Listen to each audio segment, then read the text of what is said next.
Can you feel it in the air? The electric hum of anticipation, mixed with a chilling whisper of doubt? In the high-stakes arena of the NFL, where every snap can rewrite history, we often hear whispers, but rarely do we get the full, unvarnished truth. Today, as the San Francisco 49ers sharpen their claws for a championship run, a seismic shift is rumbling through the NFC, sparked by a quiet, yet deeply concerning, injury to a rival star.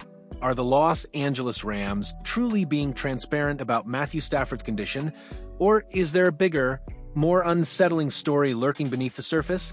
One that could dramatically alter the NFC West landscape and catapult our 49ers into pole position? This isn't just about a strained muscle or a twisted ankle. This is about the very foundation of a Super Bowl contender and the potential ripple effect across the entire conference. We're diving deep into the true nature of Matthew Stafford's injury and its monumental implications for the San Francisco 49ers. But that's not all. With a critical eye on the 49ers' own roster, we'll dissect the burning question on every faithful's mind. Will the Niners make a blockbuster trade for superstar wide receiver before Week 1, seizing this moment to solidify their championship aspirations? This is the 49ers Report, and I'm Chase Sr., ready to break it all down. The Stafford Enigma. More than just a weak toe? For weeks, the Los Angeles Rams have been downplaying the situation, listing their veteran quarterback Matthew Stafford with a seemingly innocuous weak toe. Sounds minor, right? A blip on the radar, a training camp precaution. But then, the bombshell dropped. Ian Rappaport of the NFL Network, a man with his finger firmly on the pulse of the league, revealed a far more sinister truth. Stafford is battling an aggravated disc in his back and has already received an epidural. A weak toe doesn't require an epidural. This isn't just a misdiagnosis. It's a glaring discrepancy that screams of a team trying to mask a much deeper problem. My gut tells me there's something bigger at play here, something the Rams desperately don't want us to know. Matthew Stafford, a future Hall of Famer, a Super Bowl champion, has built a career on grit, on playing through pain. From his early days in Detroit, grinding it out for a struggling franchise, to his triumphant Super Bowl run with Sean McVay, he's been a warrior. But at 37 years old, a back injury, especially an aggravated disc, is a different beast entirely. It's not a temporary setback, it's a ticking time bomb. As medical expert Jesse Morse eloquently put it on X, an epidural is merely a cortisone shot placed strategically to try to calm down the nerve. It's a band-aid, a temporary reprieve from agony, but it does absolutely nothing to address the root cause, the instability of the back, the ligaments connecting the lumbar spine to the hips and sacrum. Morse's stark warning? Temporary at best, huge red flag. This isn't going to magically disappear overnight. This is an issue that could linger, sideline, and ultimately derail an entire season. The Rams' house of cards and the 49ers open doors. So, what does this mean for the Los Angeles Rams? And more importantly, for our beloved San Francisco 49ers, the NFC West, a division that felt wide open just weeks ago, now has a gaping chasm in its competitive landscape. The Rams, in my estimation, were legitimate Super Bowl contenders, the only team last year that truly pushed the Philadelphia Eagles to the brink in the playoffs. They boast a potent offense, an improving defense, and one of the brightest coaching minds in Sean McVay. They even made a splash trade for Davante Adams this offseason, signaling their win-now intentions. But here's the cold, hard truth. The Rams are not Super Bowl contenders without Matthew Stafford. They can spin it all they want, tell us they love what Jimmy Garoppolo brings as his backup.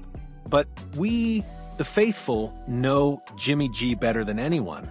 He's a good quarterback, a solid game manager, but he is by no means elite, and he certainly isn't in the same stratosphere as Matthew Stafford. The thought of the Jimmy Garoppolo show taking center stage in Los Angeles, especially with Davante Adams, who famously voiced his frustrations with Garoppolo's hospital balls on Hard Knocks, is almost comical. This young, emerging Rams defense might be formidable, but without Stafford orchestrating the offense, their Super Bowl dreams will quickly devolve into a nightmare. And this is where the golden opportunity for the San Francisco 49ers shines brightest. The oddsmakers in Las Vegas already favor the Niners to win the NFC West at plus 165, with the Rams right behind them. But if Stafford's injury keeps him off the field for an extended period, I guarantee you those Rams odds will plummet faster than a lead balloon. This isn't just about winning the division, it's about the entire NFC playoff picture. The Niners are already tied for the third best odds to represent the NFC in Super Bowl 60, which, by the way, is happening right here at Levi's Stadium in Santa Clara. Stafford's absence would remove a significant hurdle, making the path to the Super Bowl clearer than ever for San Francisco. He remains one of the top quarterbacks in the game, arguably fifth best in the NFL behind Mahomes, Allen, Burrow, and Jackson. His potential sidelining is a massive advantage for every other contender, but especially for the 49ers, who are poised to capitalize. The 49ers' wide receiver conundrum: to trade or not to trade. Now, let's turn our attention to the 49ers' own strategic crossroads, the wide receiver room.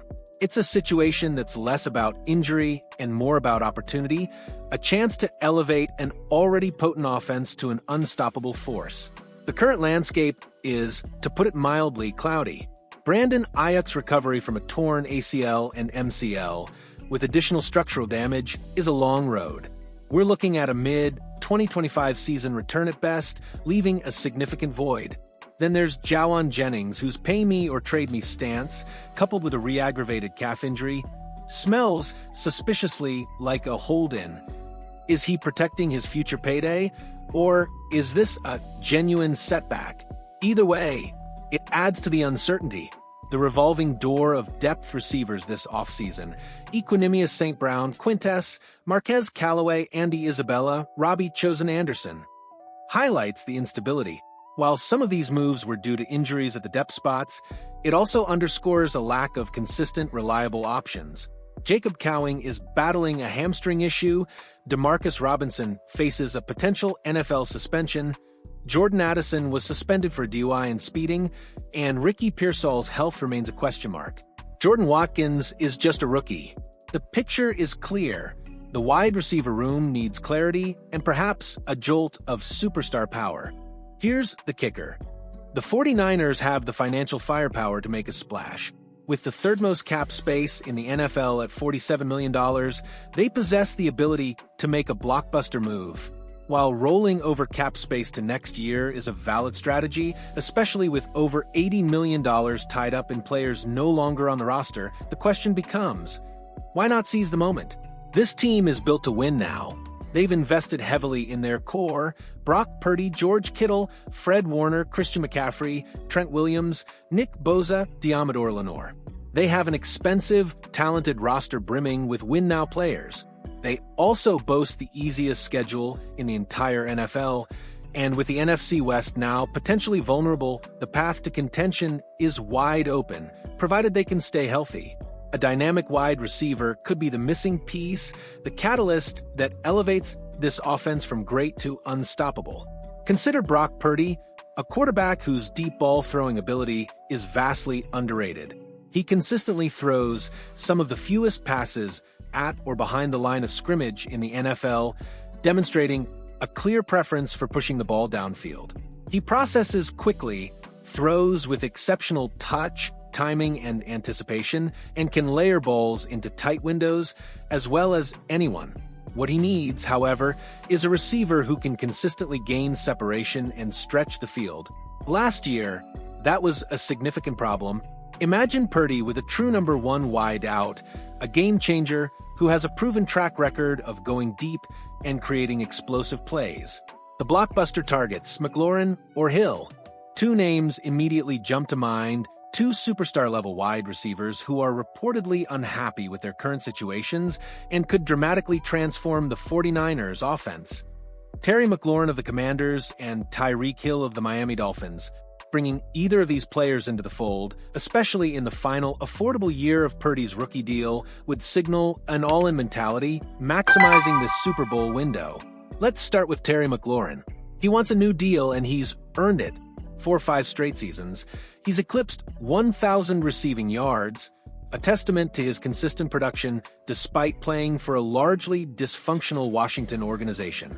Last year, he became Jaden Daniels' go-to target, hauling in 13 touchdowns. He's no longer among the top 10 highest-paid receivers, and he wants elements of DK Metcalf's $33 million per year contract. The idea of an Ayuk for McLaurin trade, as discussed by Matt Barrows of The Athletic, is fascinating. This scenario was explored a year ago, with Ayuk reportedly favoring a move to Washington due to his relationship with Daniels and his ties to Adam Peters, now the Commanders' GM. While Ayuk's current knee injury makes this trade unlikely, McLaurin's talent and proven ability to be a top target make him an incredibly appealing option. He's a third-round pick from Ohio State in 2019 who has consistently delivered, even as a rookie with over 900 yards. He's a player who makes his quarterback better, and that's precisely what the 49ers need.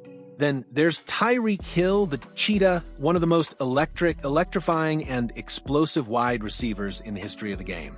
It seems his welcome in Miami has worn thin, and his patience with Mike McDaniel is reportedly at an all-time low. There have been public spats revealing internal rifts, and Hill's personality has always been a factor, even leading to his departure from Kansas City. But what you cannot deny is his sheer, undeniable talent. He's a threat to score a touchdown at any given moment, a blur of speed that leaves defenses in his wake. His numbers in Miami, even with inconsistent quarterback play from Tua Tagovailoa and Skylar Thompson, are staggering. 1,700 yards and 7 touchdowns in 2022, nearly 1,800 yards and 13 touchdowns in 2023, and even last year, with Tua missing significant time, he still managed 959 yards and 6 touchdowns. The Dolphins, in their recent cultural reset, have already moved on from unhappy players like Jalen Ramsey. Trading Hill, who clearly doesn't respect his head coach, could be their next move, potentially making him more affordable than McLaurin. Of course, there are counterarguments. The 49ers have young receivers like Ricky Pearsall, Jacob Cowing, and Jordan Watkins who have shown flashes of potential in training camp.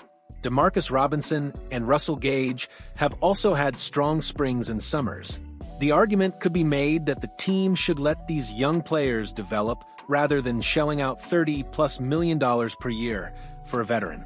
However, the opportunity to acquire a proven superstar, especially with the current cap space and Super Bowl window, is a tantalizing prospect. The ultimate question, will the faithful go all in? So, as we stand on the precipice of a new NFL season, the narrative for the San Francisco 49ers is twofold. A rival's potential downfall creating a clear path, and an internal decision that could define their championship aspirations. Will the Rams' hidden truth about Matthew Stafford's injury truly open the door for the 49ers to dominate the NFC West? And will our beloved Niners seize this moment, making a bold, game-changing move for a superstar wide receiver, solidifying their status as true Super Bowl contenders? The stakes couldn't be higher, and the possibilities are endless. This is the kind of strategic chess match that makes the NFL so captivating. Now, I want to hear from you, the heart and soul of the faithful. Should the 49ers make a trade for a wideout? Type T for trade or P for pass, and let your feelings be known down in the comment section right now. Your insights, your passion, and your unwavering support fuel this channel, and we want to hear every single one of your thoughts. Don't forget to smash that like button if you found this report insightful, and if you haven't already, hit that subscribe button to join the 49ers Report family for daily, in-depth analysis that gets you closer to the action than ever before. We're on this journey together, and your voice matters